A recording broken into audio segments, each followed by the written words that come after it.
According to The Guardian, the United States is facing a new crisis when it comes to autism. Apparently, we are drowning in misinformation.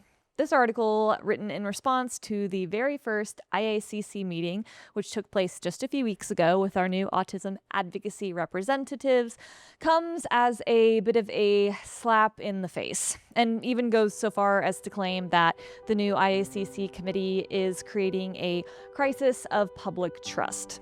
So let's talk about it. Welcome back.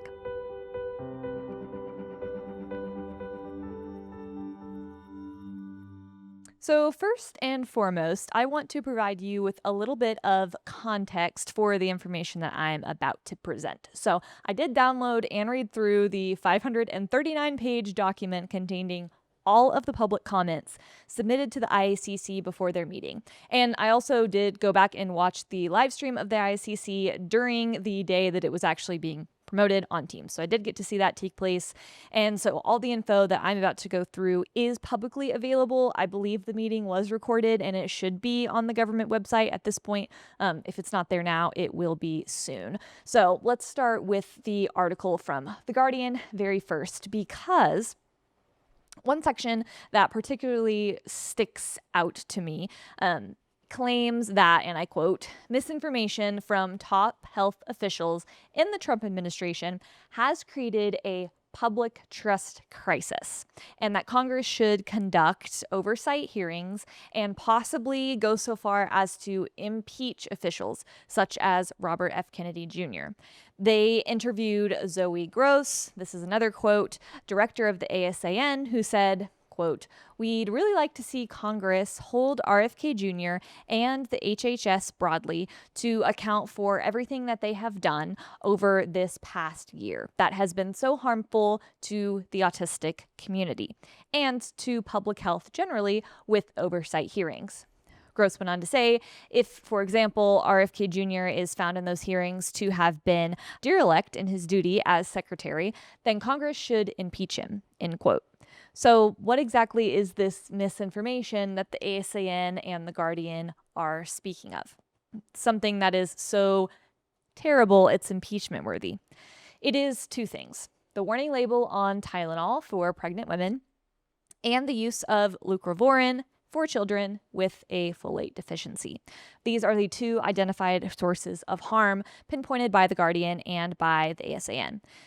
And sometimes it can be really easy to feel frustrated when we hear a topic like this come up yet again, because on the scale of harm that has been done to autistic people and children over the decades, the use of leucovorin and providing the opportunity for informed consent to pregnant mothers when it comes to Tylenol are like such non-issues.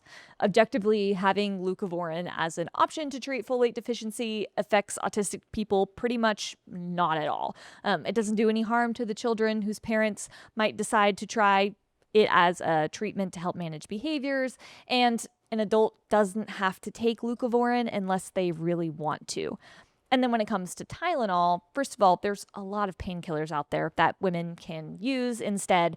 And second of all, we know that any medication, drug, or alcohol that can pass through an adult's blood-brain barrier can also pass into the brain of a developing child in the womb, right? So it really doesn't matter whether or not Tylenol might be one of the things contributing to autism, because while people might be in doubt that that conclusion is accurate, we know for a fact Tylenol can have an effect on a baby's brain. And while we might not fully understand for sure the extent of what that looks like, mothers deserve to know that this is a possibility and a risk. Plus, as of August 2025, we have 46 studies on the link between Tylenol and ASD/ADHD.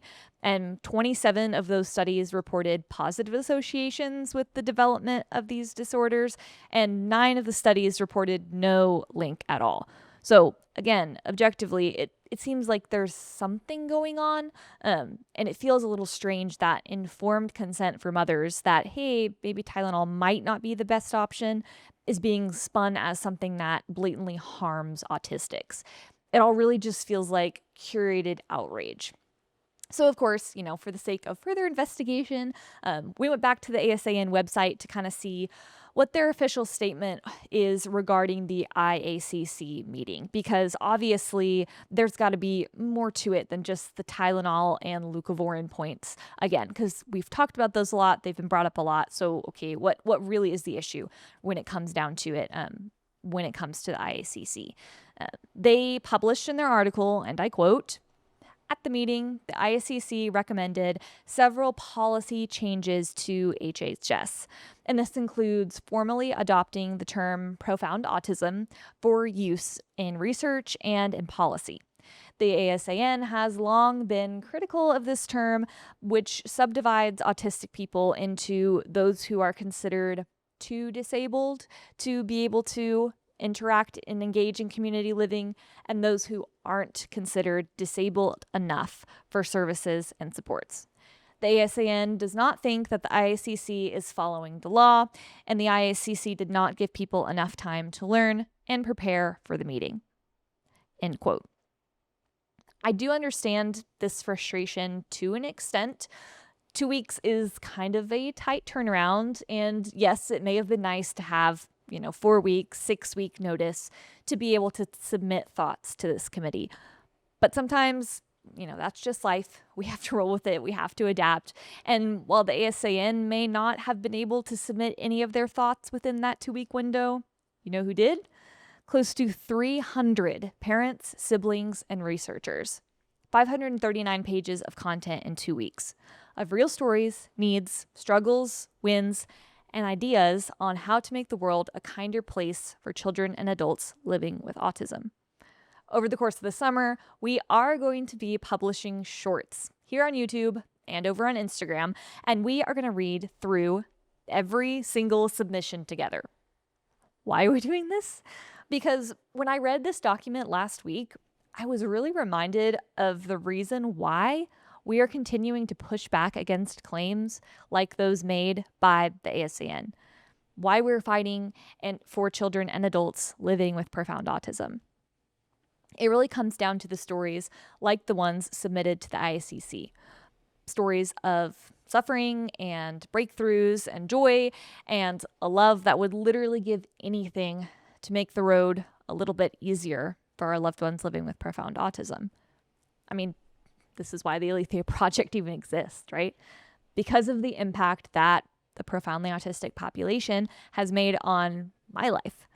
These children and these adults have given me so much, and they go through so much. So of course, I'm going to keep doing anything I possibly can to try and help their lives be a little kinder.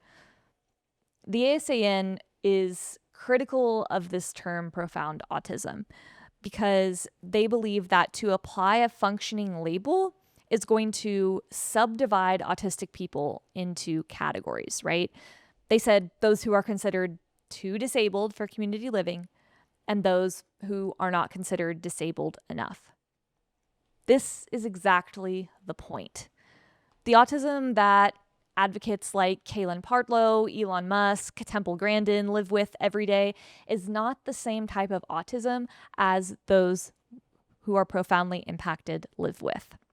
Now, I'm not saying that the voices of autistics with lower support needs are important, right? I mean, their insights and their work, it's not invaluable, and I have great respect for these advocates who are able to bring a really unique understanding and clarity into how the autistic brain works, right? They're able to kind of show us how to interact with people on the spectrum because they have a very firsthand insight and experience into that. But when I start to lose the respect a little bit is when these individuals with low support needs continue to insist that their experience is the same as those who live with profound autism. Because the reality is there is a visible and scientific disconnect happening between the brain and the body in children who are profoundly affected. And how do we know this? Well, we know this because of scientific studies, right?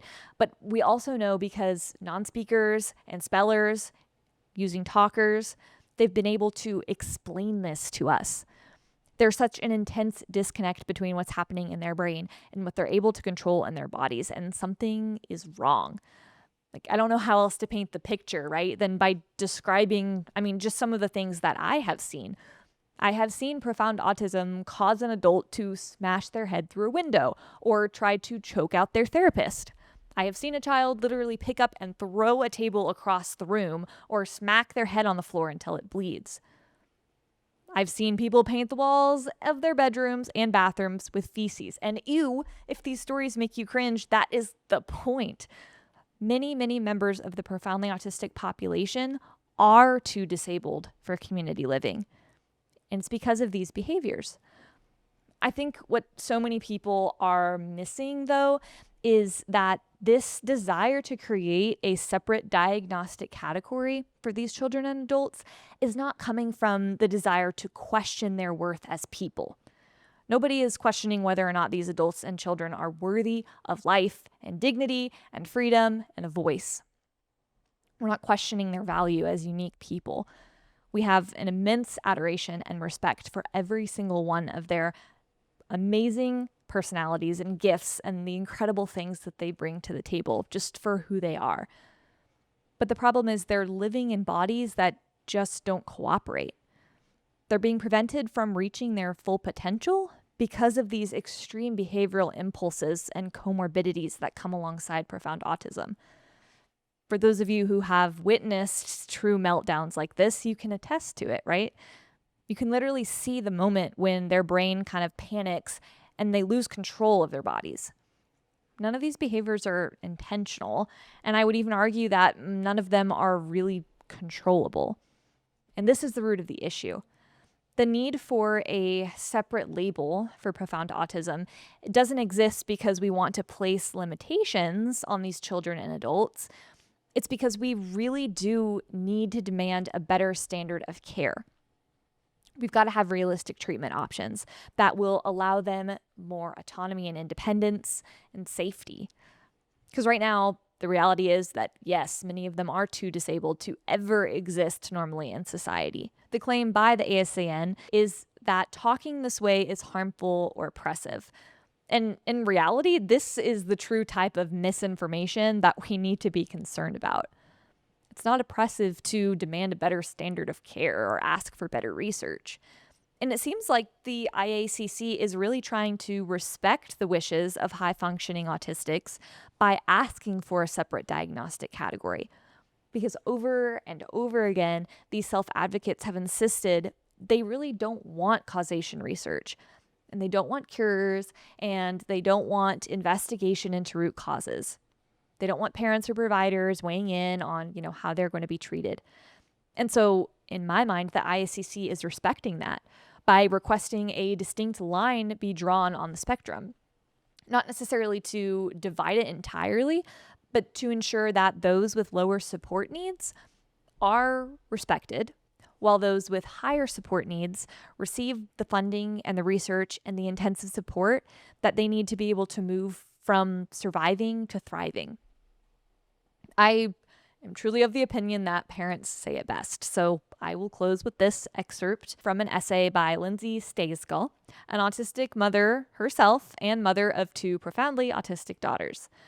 This is taken from an essay that she submitted to the IACC. She writes, quote, "I have spent a lot of time in the autism community, first as a clinician, but then later as a mother, and later still as a formally diagnosed autistic individual. And there are a lot of issues and concerns and priorities within the autism space, and particularly in regard to autism advocacy. However, I believe that none are as important as the need related to those autistics with the highest support needs and their caregivers, particularly those autistics who are non-speaking or intellectually disabled. We as a society are failing this population of individuals. We're failing their families. I could write a book about autism and my experiences, both direct and vicarious, but I will end with this. Please prioritize the non-speaking and profoundly autistic community. Their autism is not a superpower, nor an identity, and right now, humanity is failing them."